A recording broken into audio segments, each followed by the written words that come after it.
Hello, Weekend Crafter. Welcome back to the Craft Time Studio.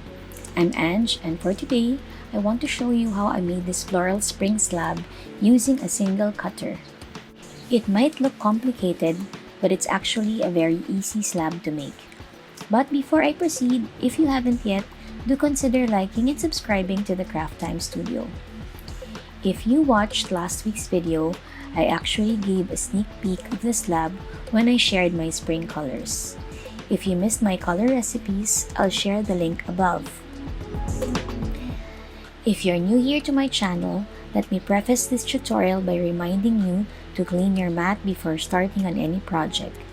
I normally clean my glass mat with a bit of alcohol. Apart from the clay, you will also need a floral cutter, a detail needle, and a tissue blade. For the main slab, I added some gray granite clay to my lime green color. I did this to add some visual texture to my main slab. Pass these through the roller until the colors combine.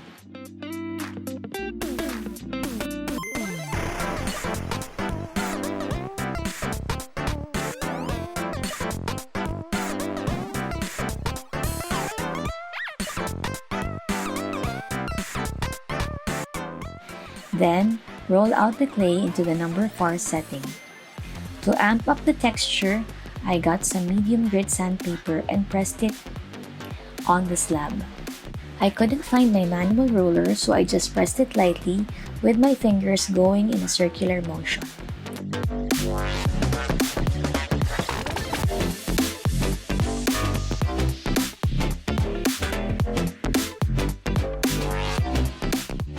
Then, set this slab aside. Now it's time to make the flowers. Roll out the barely pink clay into the number 7 setting. And do the same for the golden yellow color.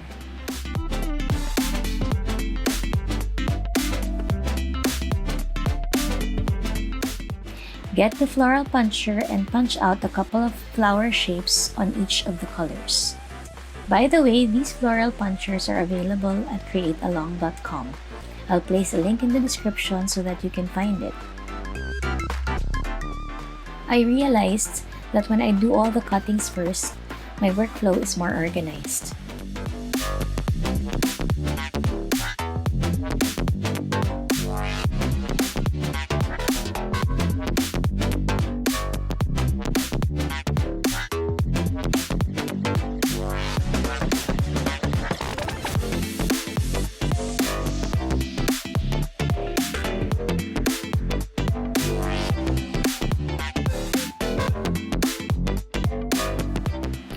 Cut the flowers with a tissue blade. One side should have 3 petals, while the other side should have 2 petals. Do this on all the flowers.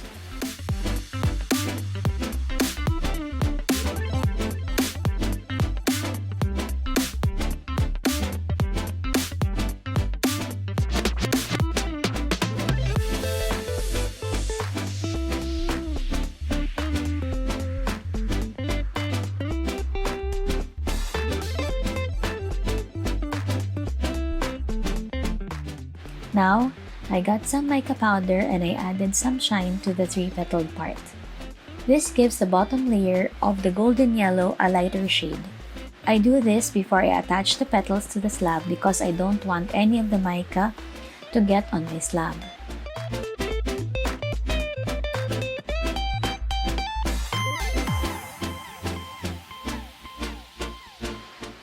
Now let's start placing the petals on the slab. Before I begin, I neaten the edges of my slab so that I know exactly what my work area looks like and how big it is. Get the tissue blade and make 3 light marks on the slab. These guidelines will help in the placement of the petals because I will make a repeating pattern. Place the 3-petal part on the first line. Then, texture the petals using a detail needle.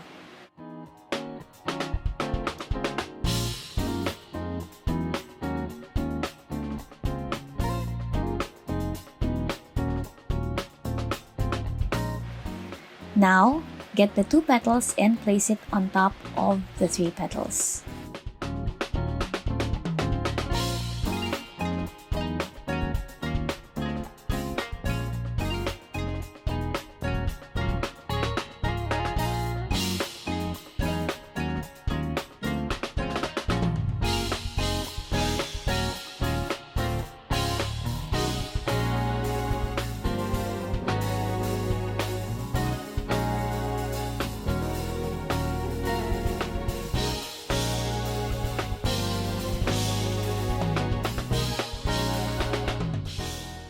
Just repeat these steps to cover both ends of the slab.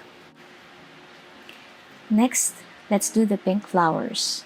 Follow the first 2 steps, which is cutting each flower with one side having 3 petals and the other side having 2 petals.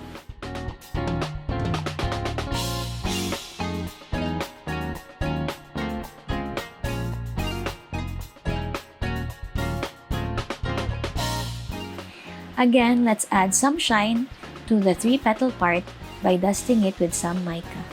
In this case, the 3-petal part will have a slightly deeper blush. Once this is done, place the petals on the center line. Texture the 3-petal flower using a detail needle.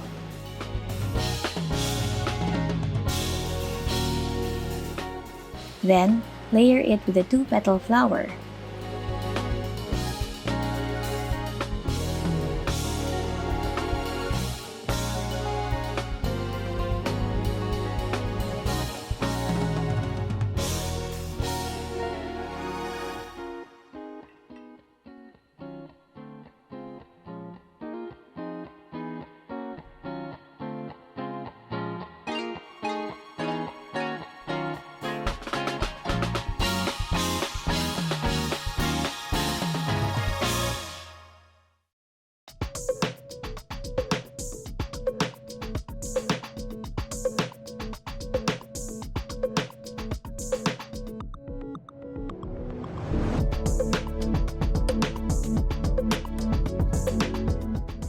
Now, let's add the stems.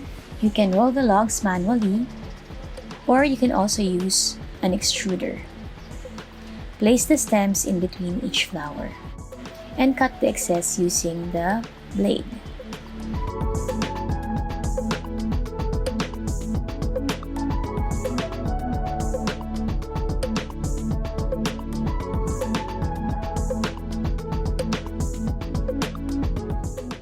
Get an oval cutter and cut this into 2 to act as the sepal of the flower.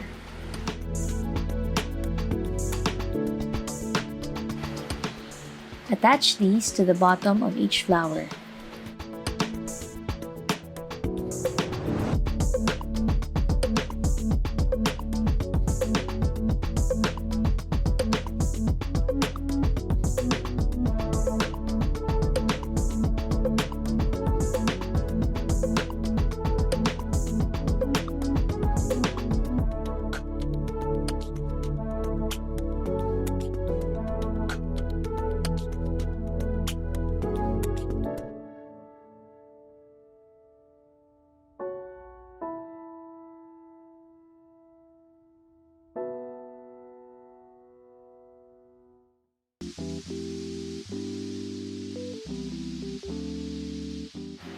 Finally, let's make some leaves. Get the pear green again and roll it into a log.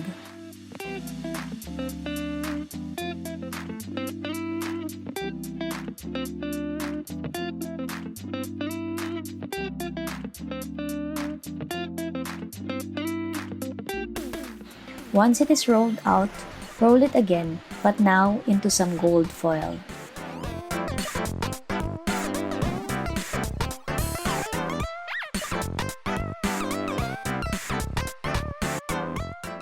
Then, pinch the sides to look like leaves.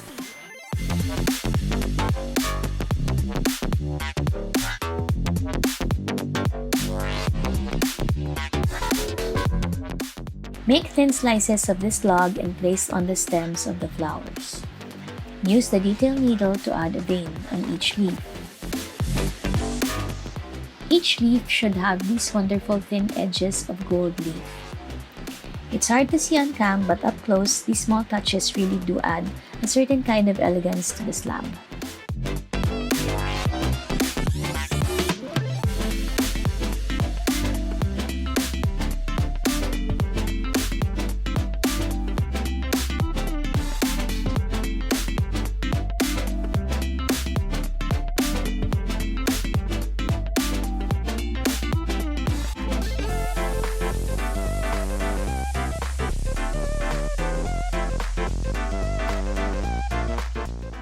This is how the basic slab is looking like right now, and I used that single cutter.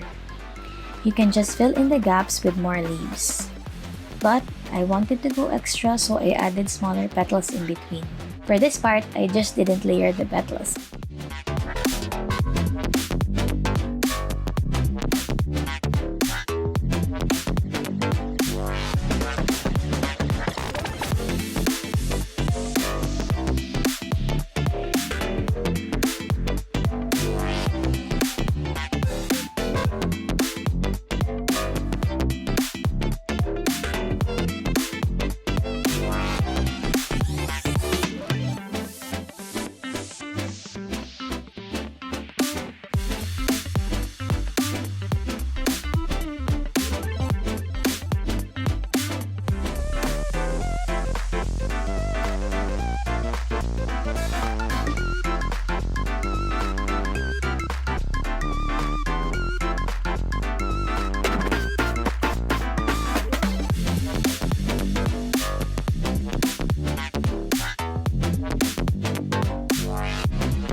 This is how my final slab looks like.